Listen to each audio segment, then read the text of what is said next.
नमस्कार, आप देख रहे हैं सिटी पोस्ट लाइव। मैं हूं दीपक शर्मा। बिहार के अंचलाधिकारियों का एसोसिएशन कह रहा है कि अंचलाधिकारियों की यह स्थिति है कि उन्हें रात में नींद नहीं आती है। उन्हें डिप्रेशन की, कई अंचलाधिकारियों को डिप्रेशन की दवाएं खानी पड़ रही हैं। हालत यह हो गई है कि कई अंचलाधिकारी इस पर विचार कर रहे हैं कि सेवा कंटिन्यू करें या रिजाइन कर दें। कई अंचलाधिकारियों ने कहा है कि उनकी तबीयत खराब रहती है, और एक अंचलाधिकारी जो वैशाली की हैं, उन्होंने कहा है कि इतना अधिक वर्कलोड, इतना अधिक तनाव हुआ कि उनका मिसकैरेज हो गया। तो अंचलाधिकारियों ने एक पत्र लिखा है बिहार के मुख्यमंत्री नीतीश कुमार को, और उस पत्र में अपनी पीड़ा बताई है कि हम वो अंचलाधिकारी हैं जो बिहार सरकार के लिए काम करते हैं, लेकिन हमारी स्थिति यह है कि कोई आकर हमारे दफ्तर में घुसकर, हमारे घर में घुसकर हमें गाली देकर चला जाता है, धमकी देकर चला जाता है, और हमारे पास कोई मैकेनिज्म नहीं है कि हम ऐसी स्थितियों से कैसे निपट सकें। इस पर चर्चा करने के लिए क्या हालात हैं, क्यों बिहार के अंचलाधिकारी ऐसा महसूस कर रहे हैं कि वे हाशिए पर हैं, क्यों एक महिला अंचलाधिकारी कह रही है वैशाली की कि इतना अधिक दबाव पड़ रहा है कि उनका मिसकैरेज हो जा रहा है। इस पर चर्चा करने के लिए हमारे साथ स्पेशल सेक्रेटरी कैबिनेट से रिटायर अजय कुमार द्विवेदी हैं। हम इनसे समझेंगे कि क्या ऐसी हालत हो गई है बिहार में कि बिहार का जो अफसर है वह इतना अधिक तनावग्रस्त है कि उसे रात में नींद की गोली खाकर सोना पड़ रहा है। आपने बताया तो हम सुनकर बहुत आश्चर्यचकित हैं कि अच्छे माहौल में ही पदाधिकारियों को काम करने से ही अच्छा रिजल्ट मिलता है। अगर अंचल अधिकारी ऐसा महसूस करते हैं तो ये बहुत ही गलत बात है। यह सरकार की कमी प्रदर्शित होती है इससे। यह सही है कि बिहार में सबसे अधिक समस्या भूमि विवाद की ही है।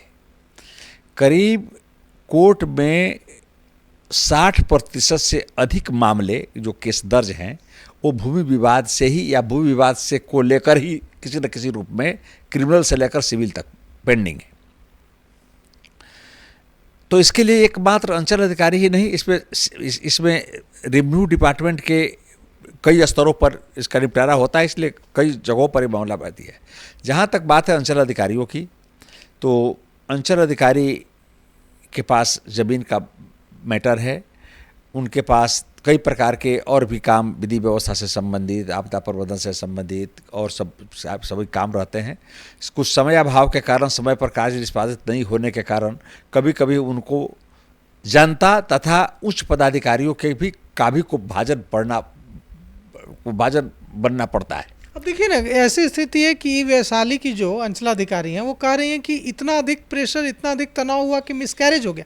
अगर एक महिला अधिकारी ऐसा कह रही है और वहाँ कहा जा रहा है कि गालियाँ दी गई, अंचलाधिकारी को प्रताड़ित किया गया, तो निश्चित रूप से अगर साउंड माइंड नहीं होगा तो कैसे एक अफसर काम कर पाएगा। यही अच्छी व्यवस्था का अभाव माना जाएगा। जहाँ हमको जो पता चला, जैसा कि आपसे बात होने पर पता चला है कि कोई महिला हमारी राजस्व पदाधिकारी जो किसी अंचल के अंचलाधिकारी है, उसके साथ विभागीय बैठक में उसको इतना डांटा गया, इतना मानसिक रूप से प्रताड़ित हुई कि, और इतना दबाव महसूस की कि उसको मिसकैरेज हो गया।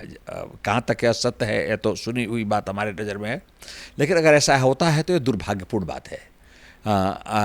इसको पदाधिकारी को डांटने से ही काम हो जाएगा ऐसा नहीं है। उसको उचित माहौल देना, उचित उसको व्यवस्था करना, और उससे काम कराने की क्षमता भी बड़े पदाधिकारी में होने से ही काम में प्रगति होती है। नहीं, अभी देखिए हमारे पास एक और कुछ आंकड़े हैं जिसमें बताया जा रहा है कि कैसे म्यूटेशन के एक आवेदन को फुलवारीशरीफ में एक अंचलाधिकारी ने खारिज किया।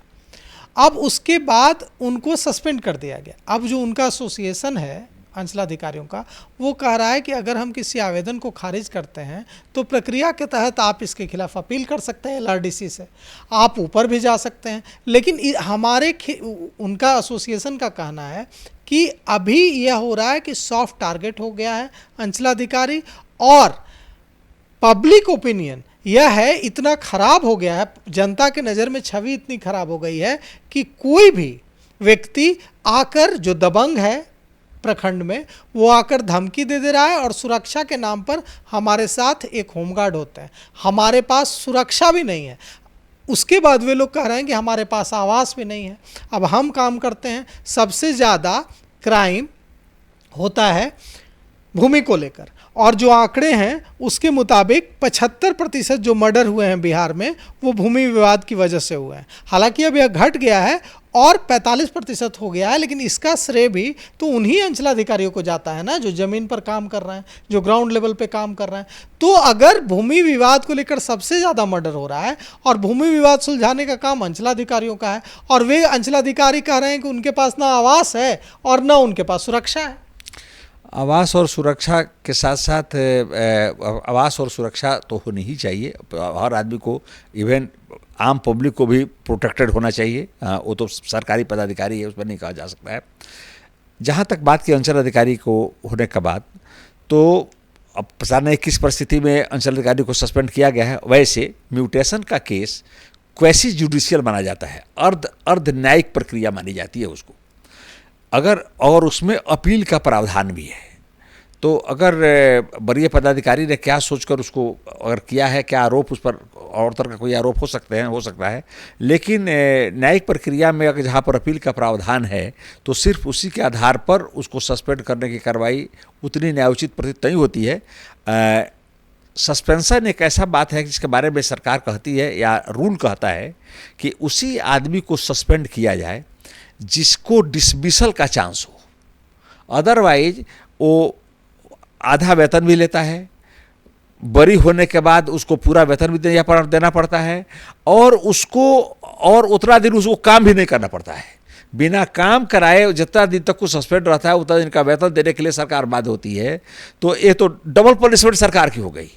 तो बड़ा सोच समझकर किसी का सस्पेंशन करने से किया जाए, अगर गलती करने पर उसका प्रक्रिया है, लेकिन यह समान प्रक्रिया नहीं है। जिसका अपील का प्रावधान है उसमें अपील के प्रावधान तक निर्णय लेना चाहिए, रुकना चाहिए। ये आवास और सुरक्षा को लेकर जो उनकी मांग है, उनको एसोसिएशन की, अंचलाधिकारियों के एसोसिएशन की, जो उन्होंने मुख्यमंत्री को पत्र लिखा है, उसमें भी इसका जिक्र किया है कि उन्हें सुरक्षा नहीं दी गई है, उन्हें आवास नहीं दिया गया है। देखिए, 1952-53 से जब से कम्युनिटी डेवलपमेंट कार्यक्रम चला है, राजस्व पदाधिकारी उस समय से हैं, अंचल अधिकारी प्रखंड विकास पदाधिकारी हैं। करीब करीब सब प्रखंड में जहाँ पर कम्युनिटी डेवलपमेंट का क्वार्टर है उसमें 2 बड़े क्वार्टर थे, जिसमें एक बीडीओ का कैंपस है, वो बीडीओ रहते थे, एक बड़ा में डॉक्टर रहते थे। लेकिन उसी में एक अच्छा क्वार्टर अंचल अधिकारी के लिए भी आवंटित है। हो सकता है कि आज के दिनों में वो आवास नहीं मिल रहे हों, लेकिन आंकड़े हैं हमारे पास, अगर हम आंकड़ों पर बात करें तो आंकड़े के मुताबिक 400 अंचलों में, जो 537 अंचल हैं, उसमें 400 अंचल में सीओ रेंटेड घर में रहते हैं। यह दुर्भाग्यपूर्ण है। अगर ऐसा है तो अंचल अधिकारी का काम जो है, जितना 24 घंटा, 17 घंटा, 18 घंटा फील्ड में, बाहर में, ऑफिस में काम का जो प्रेशर है, तो वो जितना ही अधिक अपने कार्यालय से नज़दीक रहेंगे, जितना ही उनको फैसिलिटेट किया जाएगा, उतना ही उनकी कार्यक्षमता बढ़ेगी, उतना ही उनसे काम लिया जा सकता है। तो अगर स्वयं सरकार ही नहीं चाहती हो कि काम हो, है ना, अगर सरकार ही अगर उससे दूर रखेगी और उसको क्वार्टर नहीं देगी, उसको सुरक्षा नहीं देगी, तो काम पर उसका बुरा असर पड़ेगा ही। यह तो स्वाभाविक है कि वो काम के प्रगति में कमी आएगी। और 400 बताया जा रहा है, 537 अंचल में से अगर 400 अंचल में जो अंचलाधिकारी हैं, अगर वो किराए के मकान में रहते हैं, तो किराए के मकान में कितनी सुरक्षा मिल सकेगी? और जो सुरक्षा के नाम पर वो एसोसिएशन जो बता रहा है कि एक होमगार्ड दिया गया है उन्हें, एक होमगार्ड पता नहीं पर्सनल दिया गया है अथवा ऑफिस के लिए दिया गया है। पहले ऐसा था, जब हम लोग भी ऑफिस में काम करते थे, तो उस समय में एक अंचल गार्ड हुआ करता था, एक सेक्शन फोर्स हुआ करता था, जो अंचल के ट्रेजरी का भी रक्षा करता था और साथ साथ उस कैंपस में भी हम लोग के साथ रहता था। हम लोग एकदम घुल मिलकर हम लोग सुरक्षित महसूस करते थे। रात को कोई बाहरी आदमी के आने पर, चूँकि ऐसे गेट पर उसकी ड्यूटी होती थी कि कोई आदमी बिना उसके चाहे इंटर नहीं कर सकता था। अब आज के दिन में अगर ऐसी स्थिति है तो पदाधिकारी जो इतना आर्डुअस वर्क करता है, उसको तो सुरक्षा होनी ही चाहिए। यह सरकार की नीति का मामला है, करना चाहिए सरकार को। अभी देखिए कहा जा रहा है कि जमाबंदी में गड़बड़ी का मामला आ रहा है सामने। अंचलाधिकारियों के एसोसिएशन ने कुछ डेटा शेयर किया है सरकार के साथ भी, जो पत्र लिखा है मुख्यमंत्री को उसमें भी, कि 4 करोड़ जमाबंदी हुई है और ये 4 करोड़ जमाबंदी का डिजिटलाइजेशन हुआ है, डिजिटलीकरण हुआ है। और ये जो डिजिटलीकरण हुआ है इसमें अगर 3 करोड़ 99 लाख जमाबंदी सही हुई है और चंद में गलती हुई है तो ये सुपरमैन स्पाइडरमैन तो नहीं है, अंचलाधिकारी या कोई भी व्यक्ति नहीं हो सकता है। तो इनकी छवि, अंचलाधिकारियों के एसोसिएशन को चिंता इस बात की हो रही है कि जनता के नज़र में जो परसेप्शन बन रहा है, जो छवि बन रही है, वो ये बन रही है कि सारे के सारे अंचलाधिकारी करप्ट हैं, सारे के सारे अंचलाधिकारी बुरे हैं। और उन लोगों ने डेटा दिया है कि कैसे अंचलाधिकारियों पर हमले की घटनाएं लगातार बढ़ रही हैं। उनके घर में घुसकर उन पर हमले हो रहे हैं, उनके कार्यालय में घुसकर हमले हो रहे हैं, उन पर चाकू चलाए जा रहे हैं, उनके वाहनों में आग लगा दिया जा रहा है। तो ऐसी स्थिति में उनका सवाल है अपनी सरकार से, बिहार सरकार से, कि जब हम ही दहशत में रहेंगे तो हम भूमि विवाद का निपटारा निष्पक्ष होकर कैसे करेंगे? हम तो दबंगों से डरेंगे। ऐसा है कि जो इस सब घटना आपने बताया वो सिर्फ ज़मीन से ही संबंधित नहीं है। जब किसी लॉ एंड ऑर्डर के मामले में जाते हैं, वहाँ पर किसी तरह का अनियंत्रित बात हो जाती है तो वहाँ पर भी इस घटना को सामने आता है। लेकिन काम करने पर कुछ गलतियाँ होंगी ही और उसका परिमार्जन का भी है। तो बड़े पदाधिकारी को या उसमें लगे हुए सभी लोगों को यह मिलकर उसमें सुधार करने की प्रक्रिया होनी चाहिए। पब्लिक थोड़ा सा सरकार के इधर 2, 4, 5, 10 वर्षों में सरकार के काम करने के तरीकों के से जनता स्वयं क्षुब्ध है और उसका प्रकटीकरण सबसे छोटे पदाधिकारी जो अंचल अधिकारी हैं, बीडीओ हैं या और लोग जो हैं, उन्हीं के ऊपर होता है।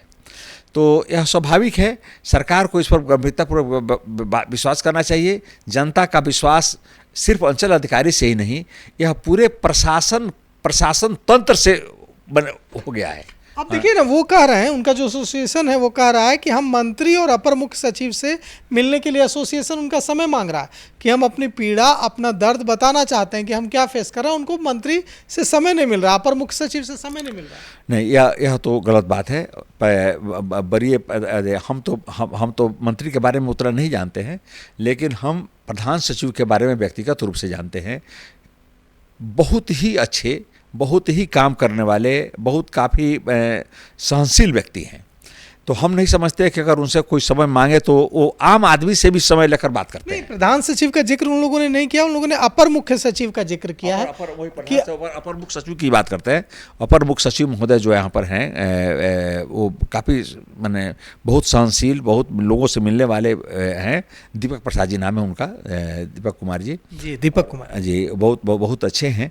मंत्री के बारे में मैं नहीं जानता हूँ, लेकिन जो भी हो, निराकरण तो मंत्री लेवल पर ही इस सब चीज़ का होता है। तो मंत्री को, प्रधान सचिव को, एसीएस को समय देना चाहिए और उन लोगों से मिलकर उनका कष्ट भी जानना चाहिए, उसके निवारण की व्यवस्था करनी चाहिए, ताकि कार्य में प्रगति हो, कार्य क्षमता में उनका भी दुख दूर हो। बात सुनने से, बात बताने से, पहले तो कुछ बड़े लेवल पर मीटिंग भी हुआ करता था अंचल अधिकारी को, एसीएस लेवल पर, प्रधान सचिव लेवल पर। पता नहीं अब क्यों नहीं होता है, और होता है तो क्या कारण है कि ऐसा नहीं हो पा रहा है।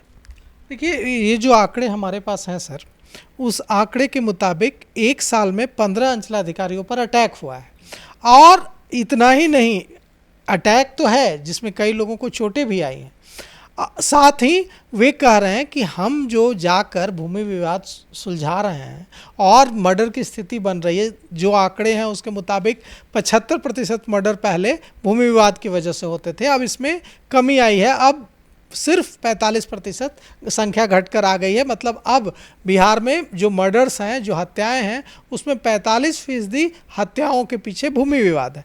तो अंचलाधिकारियों के एसोसिएशन की मांग है कि हमें मैजिस्ट्रियल पावर दिया जाना चाहिए।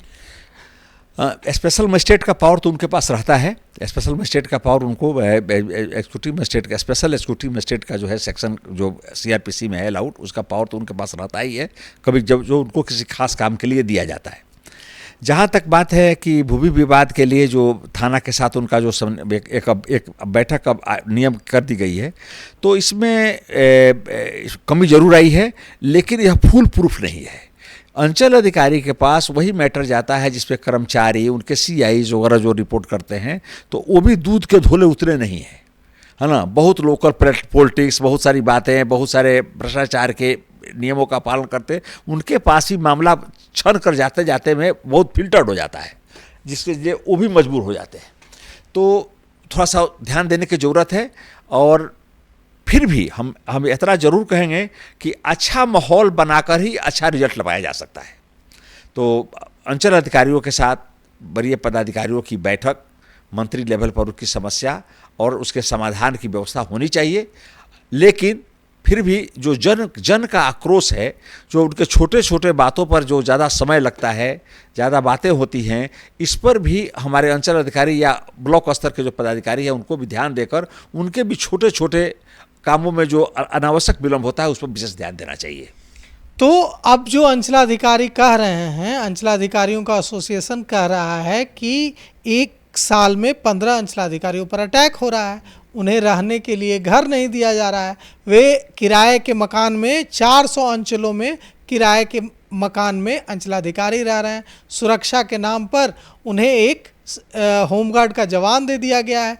तो अंचलाधिकारी कह रहे हैं कि हम अगर सुरक्षित महसूस नहीं करेंगे, हम अगर सेफ महसूस नहीं करेंगे और अगर हम तनावग्रस्त रहेंगे तो निश्चित रूप से हमसे गलतियां होंगी, हमसे चूक होगी और फिर हमें सस्पेंड किया जाएगा, हम पर कार्रवाई की जाएगी।